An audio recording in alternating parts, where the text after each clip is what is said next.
One of my favorite tools on the back of my boat has to be my power pole. One of the biggest things about it is it's so simple and easy to use. And I run the 10-foot blade, so generally that's going to be, maybe 9 foot it's going to hold, or up to 10 feet. Because in that shallower water, I don't want to be using a spot lock on my bow mount, or don't want to try using any kind of anchor mode from the front that's turning up the bottom. And a lot of times I actually fish or enter an area with my boat based off of using my power pole.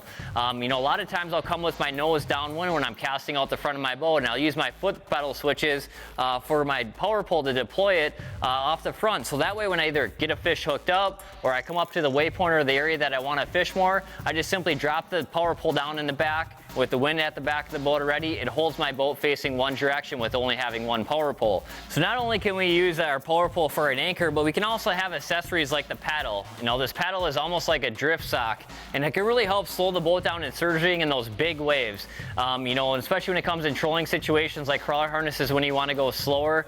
But not only using the paddle, a lot of times we'll actually use just the pole itself. Just the drag of that pole below the bottom of the boat a lot of days is just what I need to slow down either some surging or a little bit of speed. But not only can we have accessories like that, but you can customize different colors. Obviously, we spend a lot of money on our boats. If we can match it with cool accessories, it's just one of those cool things. But the one thing I love about the power poles, bottom line, is it's super simple and easy to use. And it's just one of those tools on our boats a lot of days that can be the difference between putting a few fish in the boat and obviously a lot more.